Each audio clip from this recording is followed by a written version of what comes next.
Good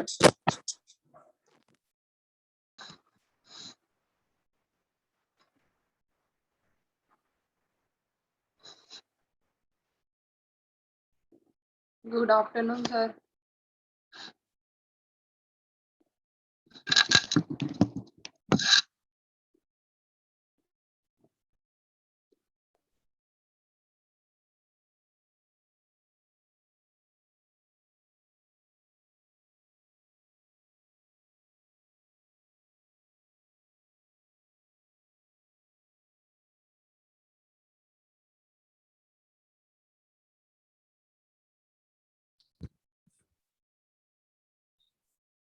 Good afternoon, sir.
Afternoon, sir.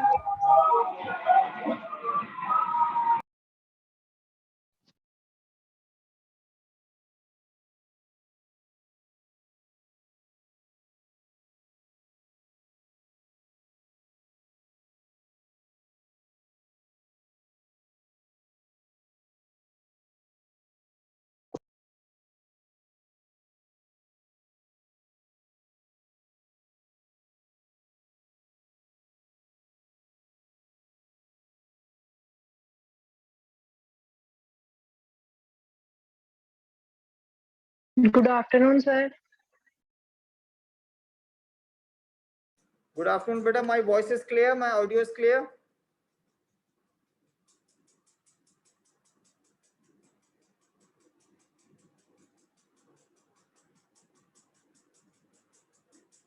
Dia, my voice is clear, beta. Yes, sir. It's clear. Okay, thank you. Beta.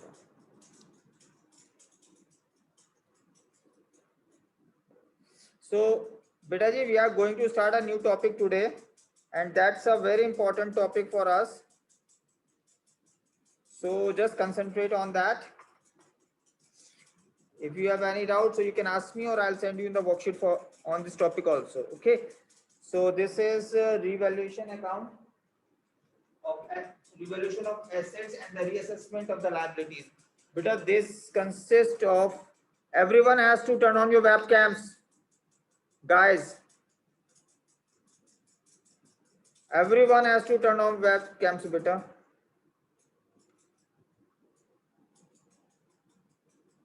Mannat, your webcam is off, beta. Thank you, Mannat.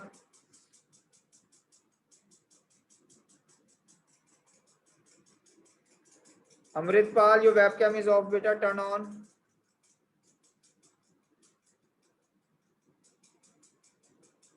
Ramanjot, your webcam is turn on. Turn on your webcam.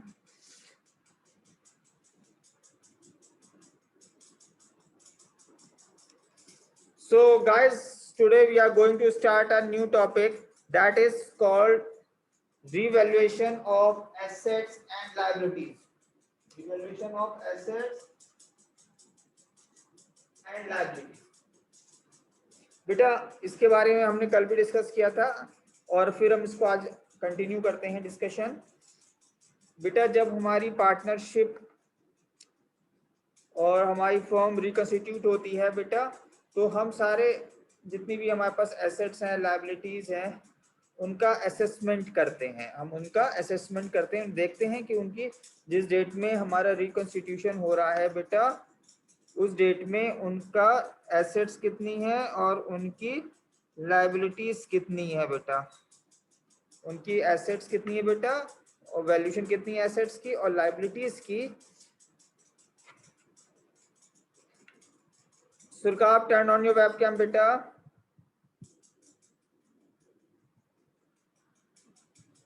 सुरकाब turn on your webcam बेटा। Beta, I can't see you. Just focus your camera. Yash, how are you, beta? Surkhab, otherwise I will remove you. If you will not turn on your webcam, I will remove you. Surkhab, this is last warning to you for beta.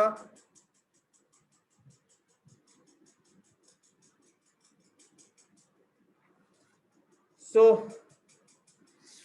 हम लोग reassessment करते हैं कि जिस date को बेटा हमारी assets और लायबिलिटीज का, जिस डेट को हम रीअसेसमेंट कर रहे हैं, रिकंस्टिट्यूशन कर रहे हैं, उस डेट को हमारी एसेट्स की वैल्यू कितनी है और हमारी लायबिलिटीज की वैल्यू कितनी है। उसके लिए बेटा हम एसेट्स और लायबिलिटीज की रीवैल्यूएशन के लिए एक हम अकाउंट बनाते हैं, उस अकाउंट्स का नाम है रीवैल्यूएशन अकाउंट। इसमें बेटा दो तरीके से बनता है। एक तो ये मेथड आपका बुक में दिया हुआ है, पेज नंबर 4.46 पे दिया हुआ है, जिसका फॉर्मेट मैंने बोर्ड पे लिखा हुआ है। एक मैं आपको अपने पास से एक मेथड सिखाऊंगा, एक छोटी सी ट्रिक है, उससे आपके 90% स्टीफन प्रॉब्लम्स रिमूव हो जाएंगे, आपके डाउट्स स्टीफन खत्म हो जाएंगे। ठीक है बेटा स्टीफन, गर्दन हिला दे यार। थैंक यू बेटा, थैंक यू। तो आपकी जो है उससे, तो इसमें हम सबसे पहले इसका एक छोटा सा ओवरव्यू ले लेते हैं बेटा जी, और जिसको समझ में नहीं आया मुझसे दोबारा पूछ सकता है, क्योंकि ये 9 मार्क्स का क्वेश्चन है। 3 मार्क्स का एडमिशन में आएगा, 3 मार्क्स रिटायरमेंट में और 3 मार्क्स का डेथ में आएगा बेटा। बहुत इंपॉर्टेंट है रिवैल्यूएशन। अगर ये रिवैल्यूएशन गलत होगा तो बेटा आपका पार्टनर्स कैपिटल अकाउंट गलत होगा और बैलेंस शीट का भी आंसर मैच नहीं करेगा। तो ये बहुत इंपॉर्टेंट है, इसको हमें अच्छे से डिस्कस करना है। सबसे पहले हम फॉर्मेट पे डिस्कस करते हैं। और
बेटा ये हमारी एक छोटी सी बैलेंस शीट है, जो एक एक्सट्रैक्ट बैलेंस शीट है। इसका बैलेंस मैच नहीं करेगा, मैंने आपको समझाने के लिए बेटा इसको लिए। ठीक है, इसमें बेटा आपके स्टॉक है, मशीन है, लैंड एंड बिल्डिंग है एंड कैश है। लायबिलिटी साइड में कैपिटल है, क्रेडिटर है, बीपीज है, और एक चीज और डाल देते हैं, रिजर्व।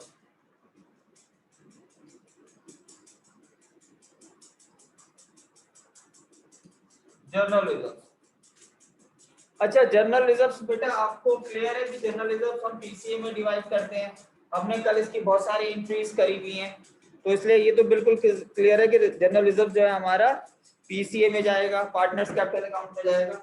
और कैपिटल भी हमें क्लियर है कि that will be goes to the partners capital account, इसका नाम ही पार्टनर्स कैपिटल अकाउंट, तो कैपिटल तो जाएगी जाएगी उसमें। ये दो चीज को हम कहाँ ट्रांसफर करेंगे, पीसीए में।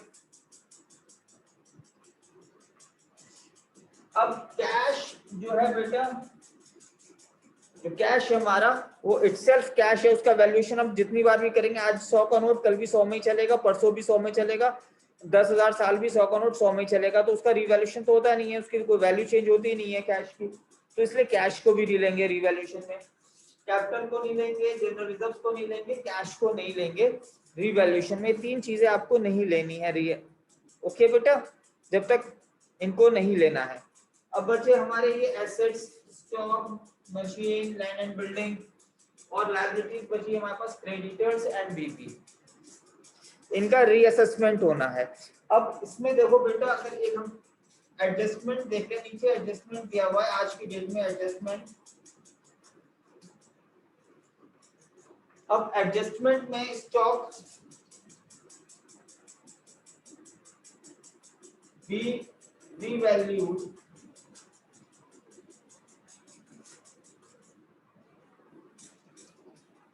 एट ₹15,000। बहुत सिंपल तरीके से समझा रहा हूं बेटा। स्टॉक हमारा जो था 31 मार्च 2021 को हमारा 10,000 रुपीज का था। कितना था बेटा? 10,000 रुपीज का। अब कितना हो गया है आज की डेट में? हमारा 15,000 का हो गया। तो हमारा जो स्टॉक है बेटा वो इंक्रीज हो गया है। क्या हुआ है बेटा? स्टॉक हमारा इंक्रीज हो गया है। ओके बेटा, तो हमारा स्टॉक जो हुआ बेटा वो इंक्रीज हो गया। अब अगर यहाँ पे 5,000 होता और ऊपर आपका बुक वैल्यू 10,000 की होती, बुक वैल्यू कितनी होती बेटा? 10,000 की। Book, this is called book value. बेटा जी बुक वैल्यू आपकी 10,000 की होती और स्टॉक आपका 5,000 हो गया। फॉर एग्जांपल मैंने 15 लिखा हुआ है, आप इसको 5 कर लीजिए।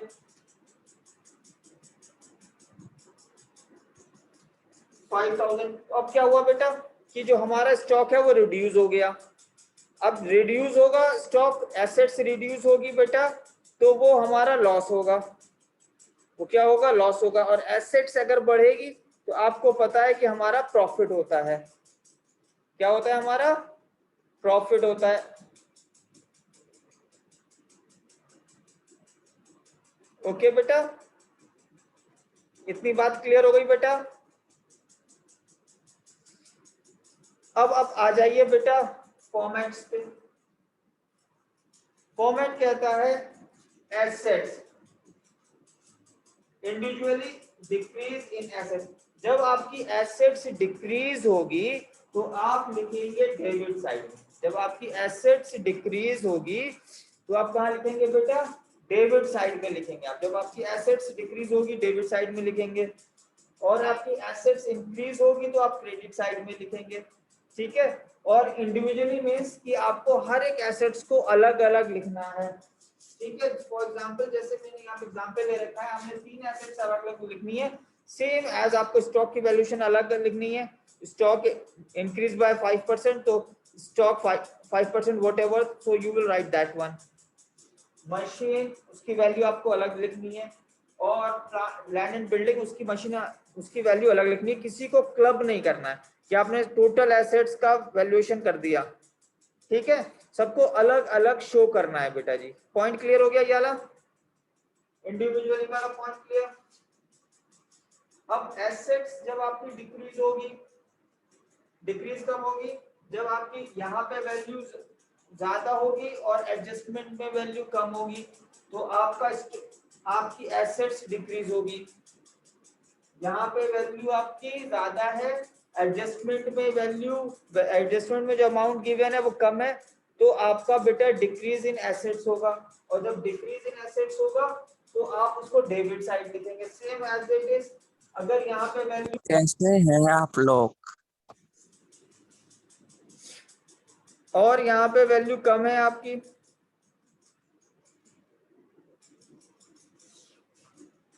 बैलेंस शीट में वैल्यू कम है, एडजस्टमेंट में वैल्यू ज्यादा है, तो आपकी बेटा इंक्रीज होगी वैल्यू। क्या होगी? Increase in assets. क्लियर हो गया?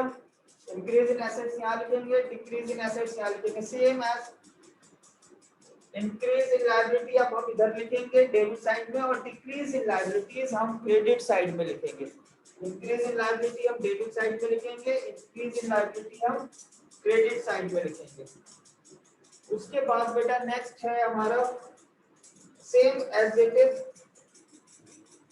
क्रेडिटर्स का। अगर यहाँ पे दिया हुआ वो आपको adjustment creditor to be revalued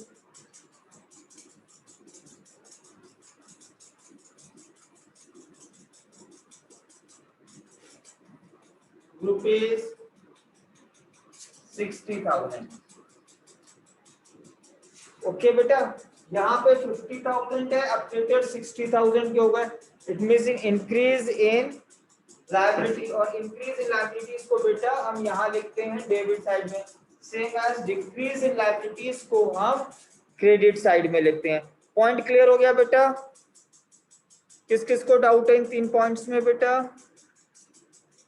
Stephen clear बेटा? रिदम क्लियर बेटा?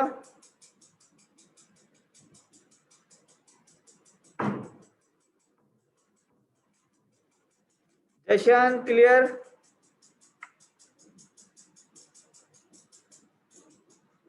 ईशा, सुक्ताब क्लियर?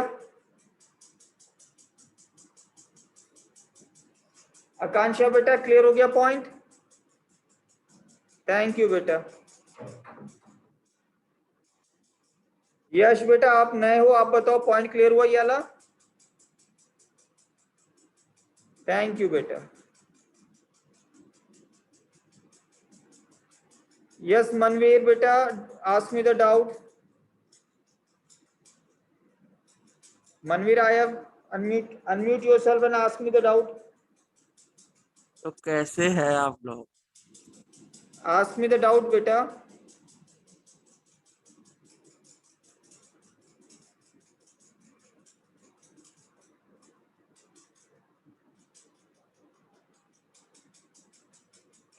क्लियर?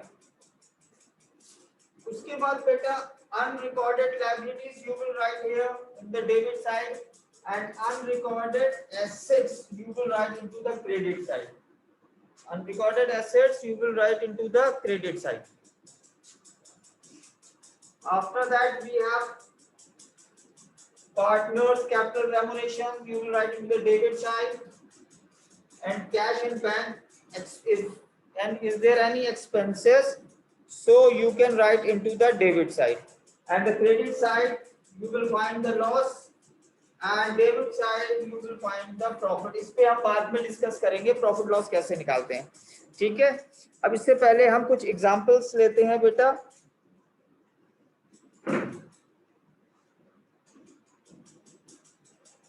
चलो इसी बैलेंस शीट के ऊपर हम एग्जांपल्स लेते हैं।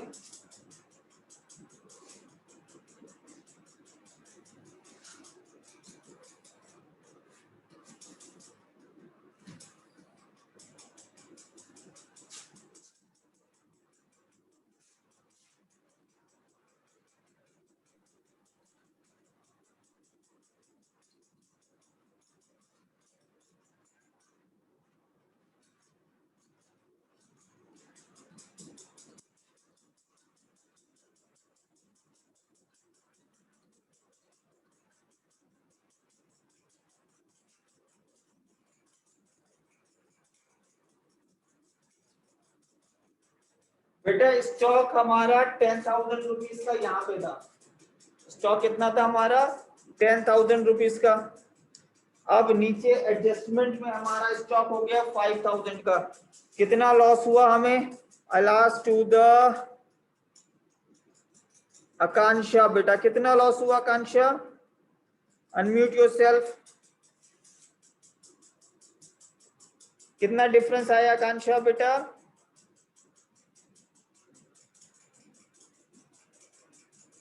Okay Amit Can you tell me?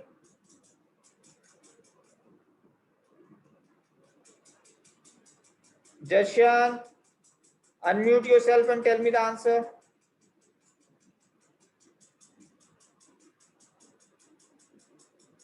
Jashan beta, unmute yourself and tell me the answer.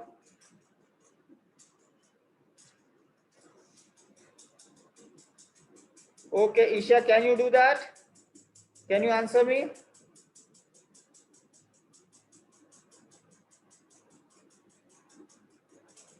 Isha, Sir, I don't know. okay, I'll tell you. Here in the stock is 10,000 rupees. Stock कितना था balance sheet में बेटा? 10,000 rupees. Now it's 5,000 rupees. हमारा पहले stock 10,000 rupees का था, अब stock हो गया 5,000 का। तो कितना डिफरेंस आया? डिफरेंस आया बेटा 5,000 रुपीज का। डिफरेंस कितना आया? 5,000 का 10 माइनस 5, 10,000 5,000 का। सो क्योंकि हमारा बैलेंस शीट में स्टॉक ज्यादा था, अब हमारा स्टॉक कम हो गया है, तो हमारा लॉस हुआ। और इसको हम दूसरी लैंग्वेज में जैसे हमने फॉर्मेट पढ़ा था, that is decrease in stock, decrease in assets. और डिक्रीज इन एसेट्स हम कहाँ लिखते हैं? डेबिट साइड में। डिक्रीज इन एसेट्स हम कहाँ लिखते हैं? डेबिट साइड में। अब हम इस स्टॉक को यहाँ पे लिखेंगे to stock and 5,000, difference is 5,000। Okay Jashan, clear बेटा?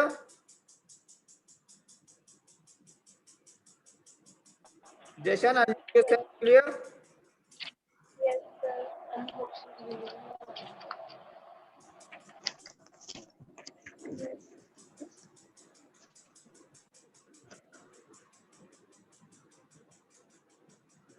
ईशा, क्लियर बेटा? Isha, Yes, sir. next question goes to you. Be prepared for that. Okay. Next, we'll take the next example.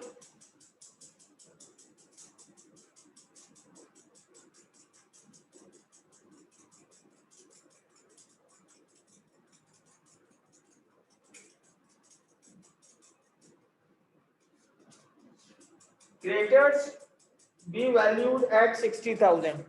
Creditors बेटा हमने कितने किए? 60,000. उनका हमने एडजस्टमेंट में आपको क्रेडिटर्स कितने गिवन है? 60,000 is given in the creditors. That is 60,000. Creditors कितने हैं बेटा? 60,000 है क्रेडिटर्स आपके। और बैलेंस शीट में कितने बेटा? 50,000। पहले वंशिका क्रेडिटर 50,000 के थे, अब नाउ इट्स बिकम अ 60,000। यानी क्या? What it does mean? 10,000 के क्रेडिटर इंक्रीज हो गए। और इंक्रीज इन लायबिलिटीज को हम कहाँ लिखते हैं बेटा? इंक्रीज इन लायबिलिटीज को कहाँ लिखते हैं बेटा? डेबिट साइड और credit side. This is decrease and this is increase. तो क्रेडिटर हमारे 10,000 के इंक्रीज हुए हैं, तो हम उसको बेटा डेबिट साइड में लिखेंगे। कहाँ लिखेंगे? डेबिट साइड में। To creditor 60,000 minus 50,000, so you will write the 10,000 because हम रिवैल्यूएशन अकाउंट में डिफरेंस लिखते हैं। क्या लिखते हैं बेटा? डिफरेंस। ईशा बेटा, clear? Yes, sir. Okay, I'll take a more example for that.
Next बेटा,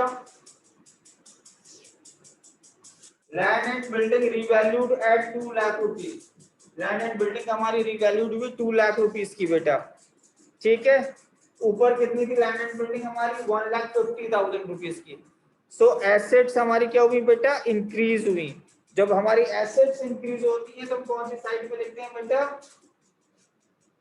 क्रेडिट साइड में। इसमें लिखते हैं बेटा क्रेडिट साइड में। By land and building, difference कितना है बेटा इनका? 1,50,000 minus 2 lakh, how much? 50,000 is the difference. तो डिफरेंस है आपका 50,000 का। Clear? Be prepare for the next. Next आपसे मैं पूछने वाला हूं।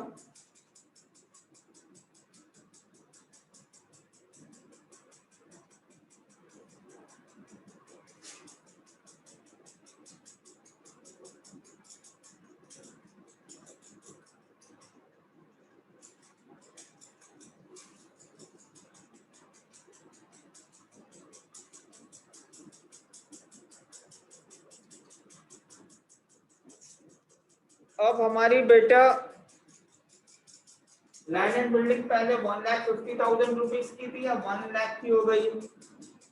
अब who will tell me the answer?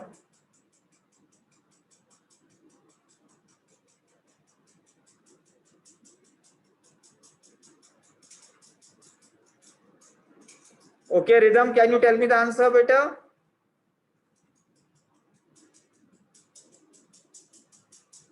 Rhythm, can you tell me the answer, beta?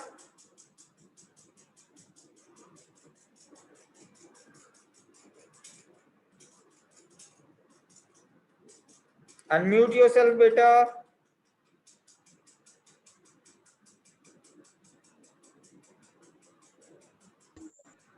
Unmute yourself. Rhythm, unmute yourself, beta.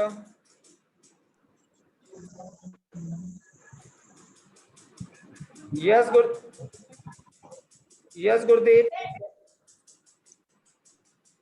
Good. Sir, it will come on debit side. It will come on debit side. Why, beta? Sir, because this is decrease in assets. Yes, because it's decrease in assets, so it will come into the debit side. Thank you. God bless you, beta. God bless you.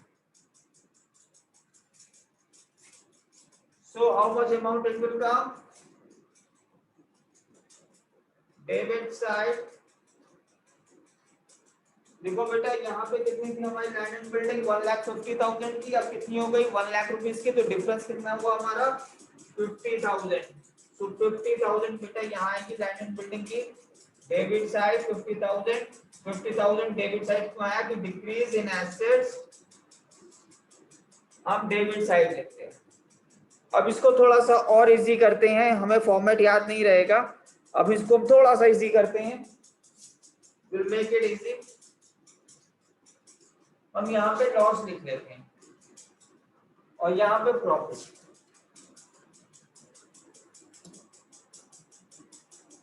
कि देखो बेटा इसको थोड़ा सा और justify करते हैं। जितने भी हमारे लॉसेस होंगे वो हम सब यहाँ लिखेंगे, चाहे एसेट्स के हो या लायबिलिटीज के हो। और जितने भी हमारे बेटा प्रॉफिट्स होंगे वो हम इस साइड लिखेंगे, ठीक है। अब हमारी जब फर्स्ट इसका एग्जांपल ले लेते हैं हम, लास्ट वन जो हमने किया था, हमारी एसेट्स पहले 1,50,000 रुपीस की थी, अब 1 लाख की हो गई। तो हमारा डेफिनेटली लॉस हो गया 50,000 रुपीस का in the point of view. Decrease in assets means loss, ठीक है। एक कॉमन थिंग सोचते हैं कि हमारी एसेट्स कम हो गई तो हमारा नुकसान हो गया। पहले हमारे पास 4 कारें थी, आज हमारे पास 3 कारें हो गई बिजनेस में, तो हमें लॉस हो गया, ठीक है ना स्नेहा। तो इसको जब भी हमारा लॉस होगा तो हम डेबिट साइड लिखेंगे और प्रॉफिट होगा तो हम क्रेडिट साइड लिखेंगे। अब यहाँ 1,50,000 था, नाउ 1 लाख, तो हमारा लॉस कितने का हुआ? 50,000 का। तो हम लॉस वाले कॉलम में 50,000 रुपीस लिख देंगे बेटा, ठीक है ना। More example for that.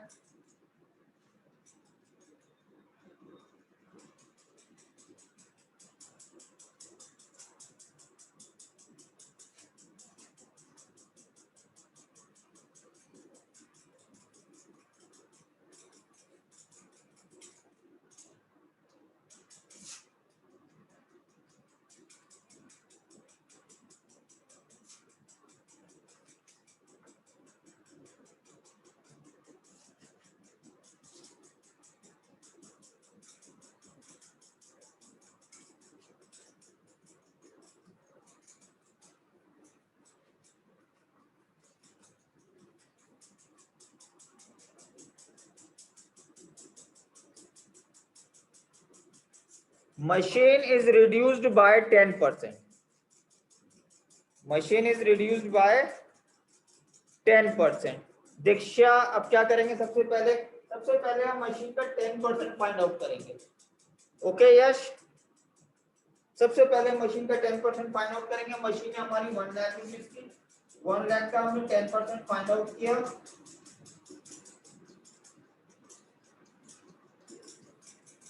That will be the 10,000. 10,000 reduce मतलब आपको ऑलरेडी पता है कि जब एसेट्स रिड्यूस होगी तो हमें लॉस होगा. एसेट्स रिड्यूस्ड होगी तो हमें लॉस होगा. तो हम इसको कहां पे लिखेंगे? मशीन अकाउंट 10,000 लॉस में. ओके गाइस, पॉइंट क्लियर हो गया? क्लियर बेटा? सुगमन प्रीत, Avneet, सुक्ताब, guys, point has been clear to you?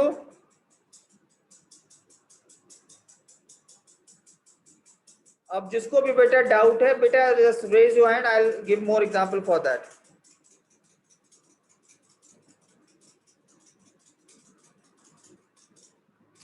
Okay, come to the point. We'll take another example.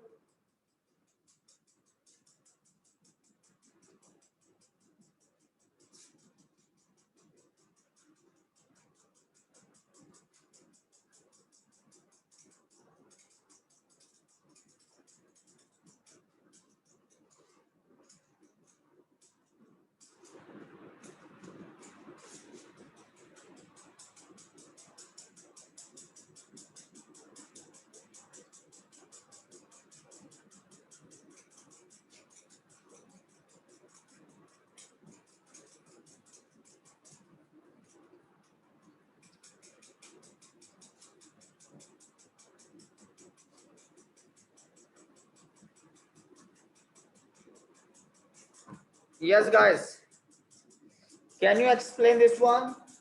Stock being increased to rupees 20,000. Stock कितना इंक्रीज हो गया बेटा? 20,000. क्योंकि पहला स्टॉक कितना था हमारा? 10,000. Now it's 20,000. तो सबसे पहले आप ये बताओ बेटा,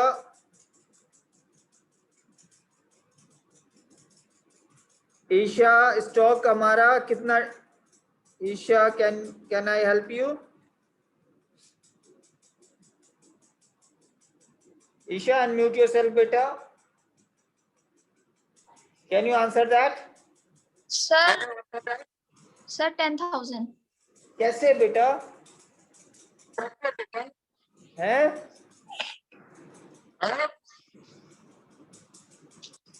जस्ट एक्सप्लेन मी ईशा. हाँ. Sir, I can't see the board properly. Oh my God. Here is the 10,000.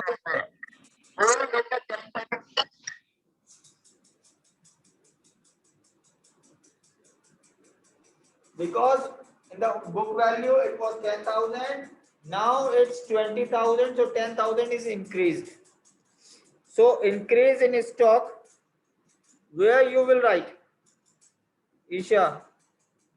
It's profit or loss?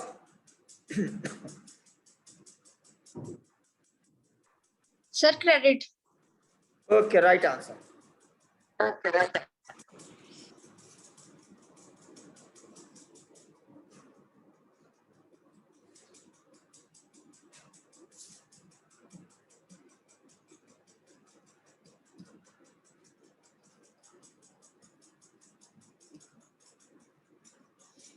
अब बेटा इसकी हम लोग जर्नल एंट्री पास करना सीखते हैं. How we will pass the journal entry for that. ठीक है, ये हमारा रिवॉल्यूशन अकाउंट है. इससे अब हम जर्नल सीखते हैं. इससे जर्नल कैसे पास करेंगे हम?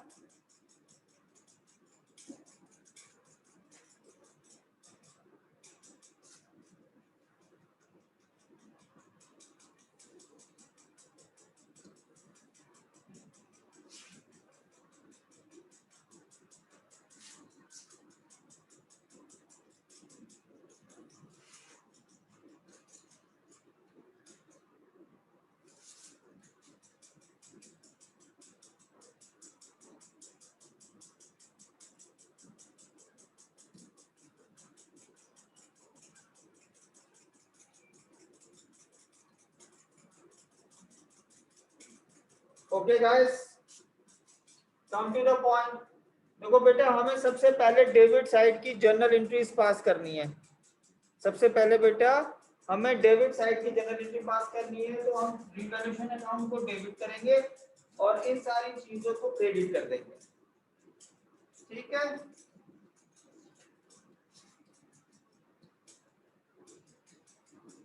Revaluation account debit to stock 5000, to stock 5000,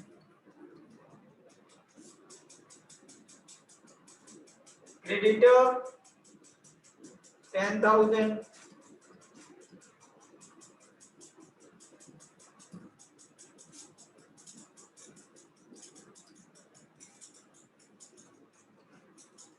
next land and building 50,000,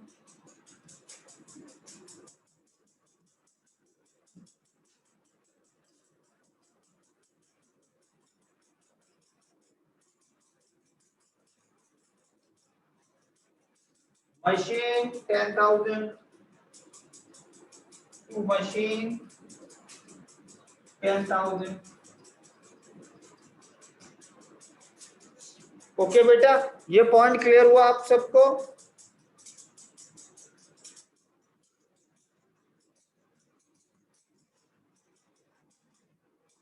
Avneet बेटा, बोर्ड क्लियर दिख रहा है आपको?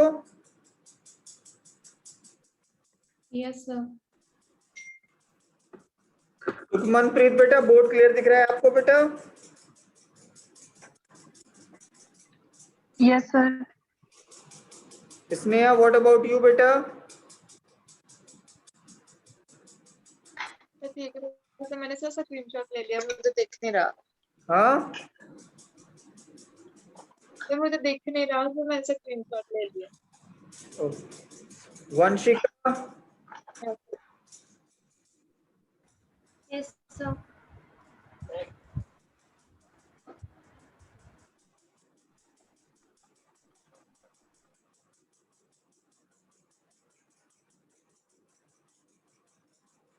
दीक्षा, बोर्ड क्लियर दिख रहा है बेटा? Yes sir.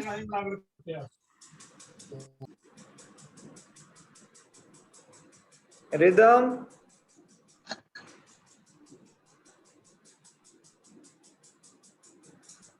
बोर्ड क्लियर दिख रहा है बेटा? ओके, थैंक यू बेटा। Yes sir. थैंक यू बेटा, थैंक यू। अब हम इंक्रीज करते हैं क्रेडिट साइड की बेटा। क्रेडिट साइड में हमारे पास दो चीजें हैं, land and building and stock.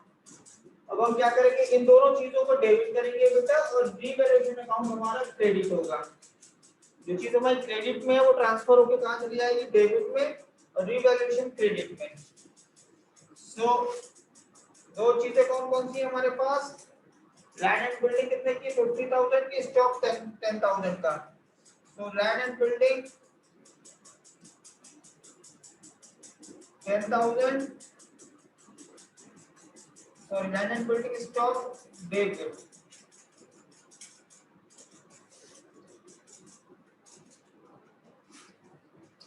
$50,000,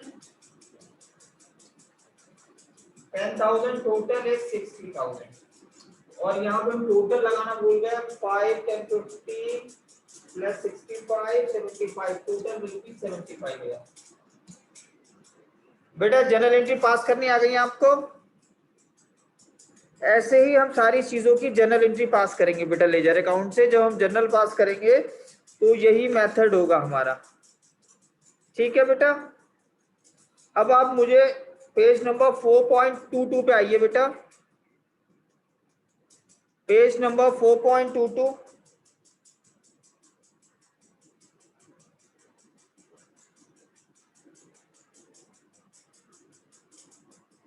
और बेटा मुझे इलिस्ट्रेशन नंबर 14 जो है जल्दी से करके दिखाइए। I am waiting for the answer.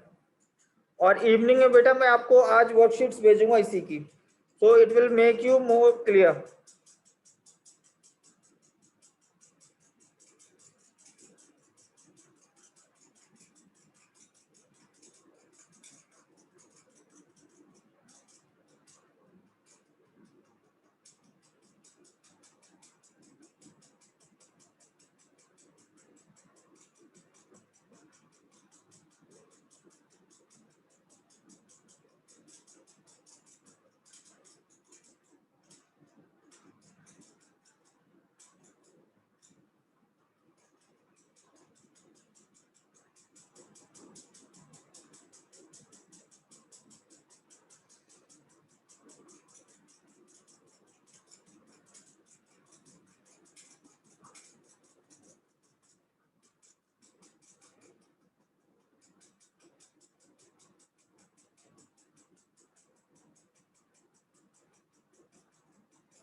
Yes, Gurdeep beta.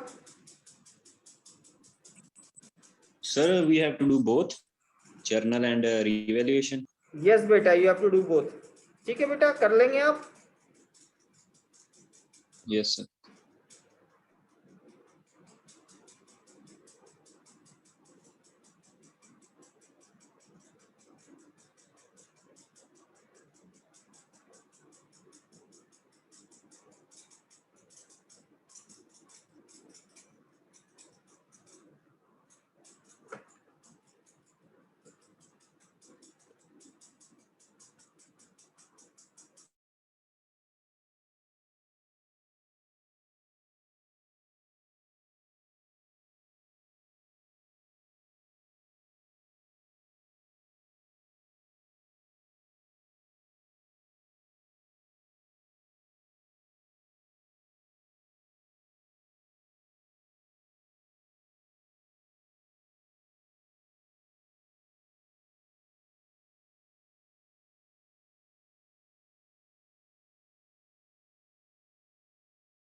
Yes, Divya, provision for the doubtful debt should be debited beta, because provision for the doubtful debt is a loss, so it should be debited. Okay.